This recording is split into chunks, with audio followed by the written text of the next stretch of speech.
Families are taking action amid their grief, pushing state leaders to do more to help prevent babies from dying. Parents who lost their children say North Carolina needs to make changes that could save these lives. Our Capitol reporter Michael Hyland is live in Raleigh now to explain. Michael. We heard from these moms and dads today as closed-door talks are still underway on the state budget. And they say these changes could have a major impact. Thank you. Anna, Vick, and her husband Joshua smile as their kids say hello. But quickly, Anna shares the struggle her family has lived through. She experienced 2 miscarriages and lost her son, Owen, who was stillborn in 2015. Too many times I just wanted to kiss and hug Owen, but I had to become used to holding this weighted bear instead. Her family is not alone in their grief, but she says they need to do more than stand in solidarity with one another. I believe that families want most is action to be taken to prevent losses. The CDC says North Carolina's infant mortality rate of 6.8 per 1,000 births is above the U.S. as a whole. As state leaders negotiate a budget compromise, advocates are calling for them to include more funding for education programs for parents, better research on infant deaths, and a tax credit to help families pay for funerals. It's something Heather Greene has experienced as well. All the baby shower gifts were just waiting to be used.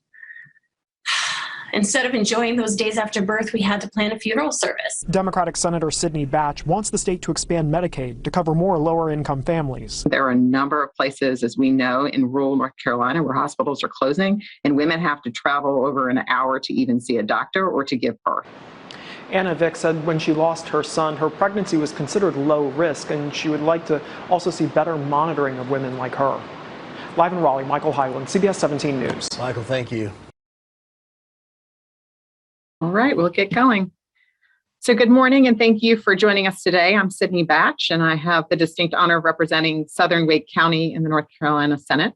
Governor Cooper has declared October as North Carolina SIDS Pregnancy and Infant Loss Awareness Month. We are calling attention to this crisis that affects millions of families every year. Each year, approximately 1 million pregnancies end in miscarriage, stillbirth, or death of a newborn. Many of these tragedies are preventable with adequate health care and more transparency. We're here today to elevate the voices of the individuals who have experienced one of these tragedies. It's important to remember the mothers, fathers, siblings, and caregivers who grieve the loss of a child.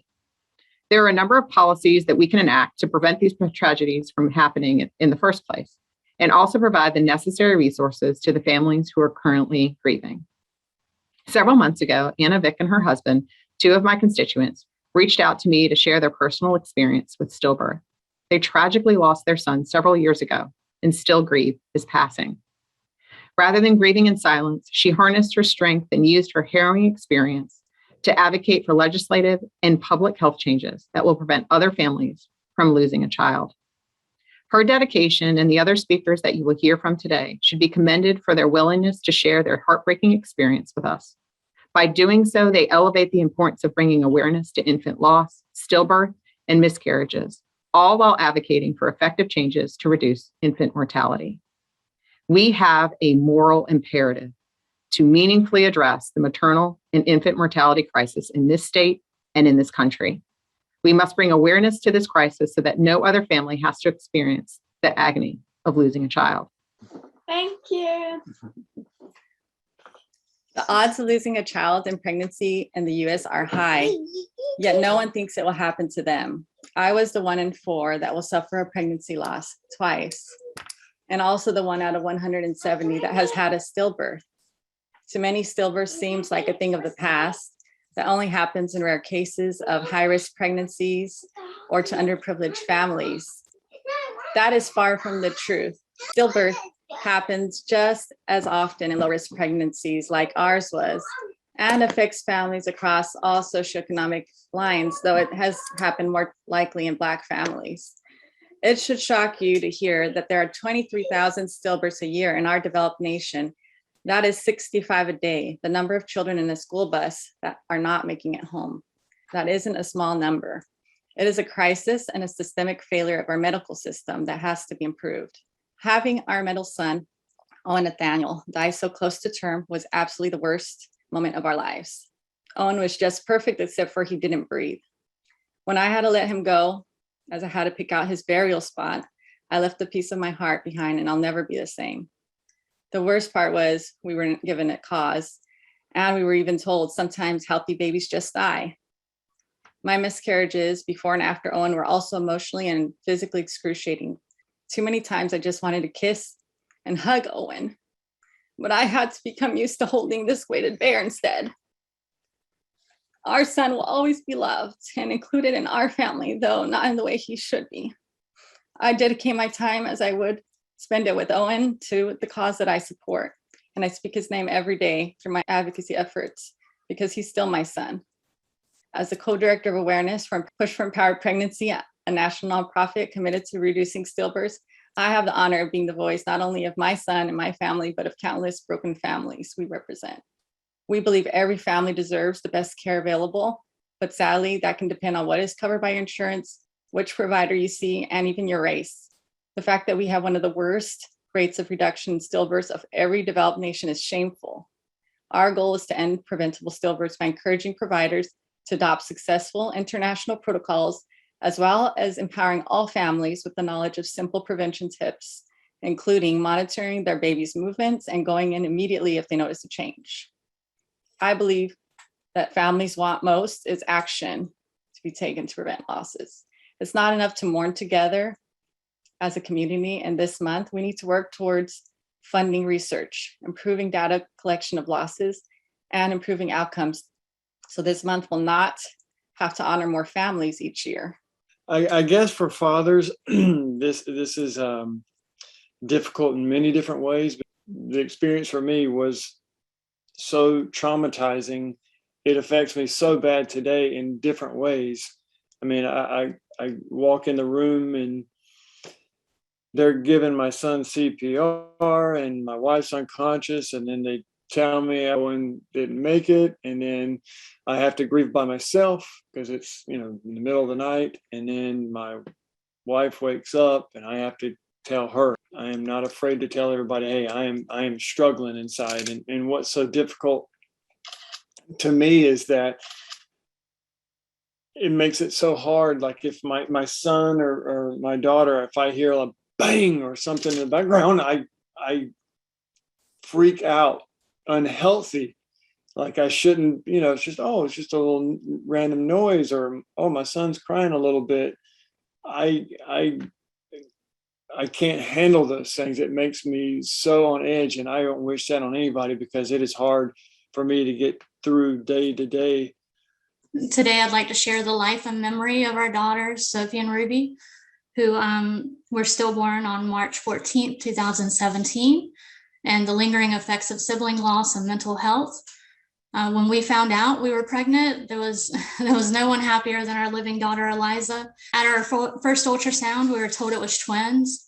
It was very exciting, but we knew the risk were a little bit higher. So I wanted to make sure that we found the best prenatal care we could. And about halfway through the pregnancy, I was meeting with our high-risk OB, and I had noticed just a small growth difference in our twins, and I'd asked them, to check the cord insertions because I had seen that was a big deal with twins that share placentas. And I questioned about intrauterine growth restriction. He assured me at that time that he had checked the cords and that they were fine, and we just keep an eye on growth, and that would be that. And then a few weeks later, we went to the hospital and we were told that neither baby had a heartbeat.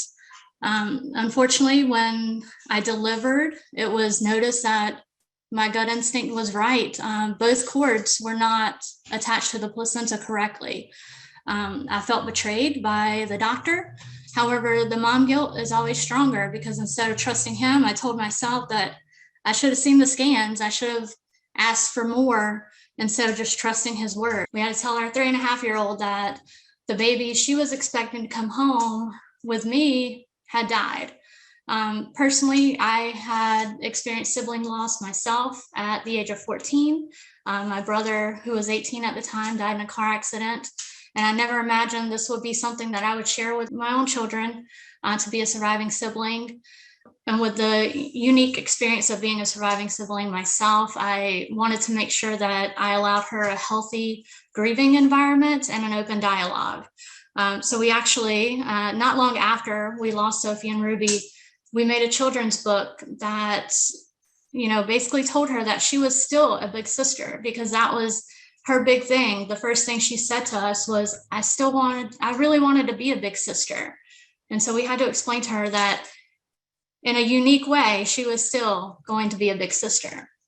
For some reason, there's this weird notion that once you get pregnant again, the grief goes away. And that's far from reality. If anything, it creates a perfect storm of emotions. I remember driving one day and thoughts of suicide popped up and scared me so bad that I immediately pulled off the road and had to break down. I realized at that point that I could not handle this pregnancy on my own. I needed help. I was having nightmares, extreme anxiety, and now I'm thinking about suicide. I just felt defeated. I had joined some Facebook support groups, but never was really active in them. And my OB was not really a lot of help, other than telling me, if it got worse, then we could try some anxiety medicine. But I really didn't want that because I was obviously really concerned about my growing baby at the time. After a little bit more research, I found some Zoom-based support groups that were available, and I tried to give those a try. Once I started those groups, I realized that I found my people. Being able to connect with other families finally felt like I was not crazy, and it was a big turning point in my pregnancy. I wish that was something that I could have had from the beginning, which is why I'm extremely excited about what our New York friends are doing with Push for Empowered Pregnancy, which they're working to open the first rainbow clinic in the state of New York. And that's going to help people that are pregnant after loss. The combination of high-risk OB care with mental health component will make a huge difference in their area. And I can only hope that that's something that we will see similarly in North Carolina in the future. Like Anna and her husband and Brittany, I too have felt the indescribable grief of losing a baby. I have miscarried and in the first trimester, and I lost a full-term baby, Addison. While all of our losses are very different, they all leave deep scars. And for many of us, they leave us with the desire to keep others from suffering like we have suffered. My loss happened 12 years ago, like Brittany said. Our firstborn daughter, Addison Margaret, died just 8 days before her due date. After 13 hours of that labor, knowing the outcome, I gave birth to a beautiful little girl. She was 7 pounds, 1 ounce, 21 inches long, and absolutely perfect in every way but one. Her heart was no longer beating. She never took a breath. Then we went home to a house that was prepared for a little baby. Her room was ready for her. The clothes were washed and put away. All the baby shower gifts were just waiting to be used. Instead of enjoying those days after birth, we had to plan a funeral service. We also had to pay for one. Those are things that people aren't prepared for. We lost Addison due to a true knot in her umbilical cord. Knowing that left me angry and confused. Couldn't this have been prevented? She was a perfectly healthy baby. Why didn't I know something was wrong? Like Brittany said, there's a mom guilt that you feel and that you never get over. Wasn't there something I could have done?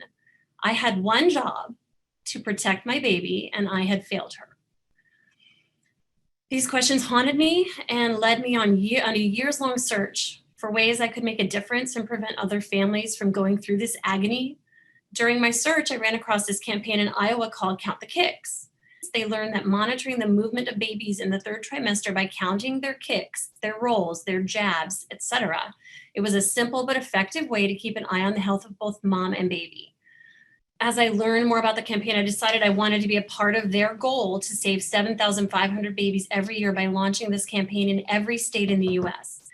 As the North Carolina ambassador for the Count the Kicks campaign, I'm here to share my story, but also to share about how we can work together to prevent preventable stillbirths in North Carolina. Currently, as Anna said, 23,000 babies are stillborn in the US each year. That's 23,000 families that leave the hospital with empty arms. That's a baby every 22 seconds. And since I started talking, 8 babies were stillborn and their families were devastated. But there's good news. Count the Kicks, since it was launched in Iowa, led to a 32% drop in Iowa's stillbirth rate in its first 5 years. and it is an easy to implement, affordable campaign that reaches all demographics. I asked, did you know that 1 in 96 African American pregnancies ends in stillbirth? That's unacceptable. They're 2 times more likely to have a stillborn baby. Since Count the Kicks launched in Iowa, though, the African American stillbirth rate dropped by 39%. Count the Kicks partners with the Department of Health and Human Services in 14 states already. It provides brochures, posters, and other educational materials. They work to educate physicians' practices on how to communicate with the moms, to work together so that when moms notice a change in their baby's movement, they don't feel like I did. I felt a change in her movement the Friday before we lost her, but I didn't speak up because I didn't want to be that mom, that silly overreacting mom that they would roll their eyes at. I didn't want that to be me. This campaign gives women an empowered feeling with knowledge and information. They have an app that's free. It's in 12 languages, and it tracks that movement so that you can notice a change. And it tells you when you have that change, you need to contact your doctor. You need to let them know it's important, it matters, and it could save your baby's life.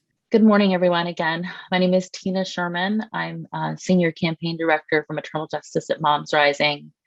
We have more than 1 million members nationwide and over 47,000 here in North Carolina, in every county in the state. We work hard every day to improve family economic security, stop discrimination, and build a nation where everyone can thrive. As Anna and her husbands, Brittany and Heather, have shared, it's an all too common occurrence. Each year in our country, approximately 1 million pregnancies end in miscarriage, stillbirth, or death of an infant. Just like all of our parents have shared, too often families suffer immense pain and heartbreak and isolation and with little support. I work as a doula, so I know very well the joy and anticipation moms and families feel as they prepare to welcome a new baby into their family. And sadly, I also know the crushing disappointment and relentless pain that losing a life can bring. The CDC is working to learn more about what might have caused stillbirth and why, and to understand how often these tragic losses occur and their causes. Of course, we support that research, but we also recognize that there is more lawmakers, the healthcare community, and our society can do to help women and families avoid and cope with pregnancy and infant loss. Here in North Carolina, we're pressing for comprehensive measures to improve maternal and infant health. We're asking for the state legislature to strengthen the child fatality prevention system by streamlining and modernizing North Carolina's infant and child mortality review program. The more we can learn about the causes of miscarriage and infant and child deaths, the better positioned we will be to prevent them. We're also asking the state legislature to invest in our Safe Sleep NC program and kick counts that works to prevent infant deaths, and to adopt the stillbirth tax credit, which would provide families with financial relief to help cover the cost of funerals, burial, testing, and other expenses.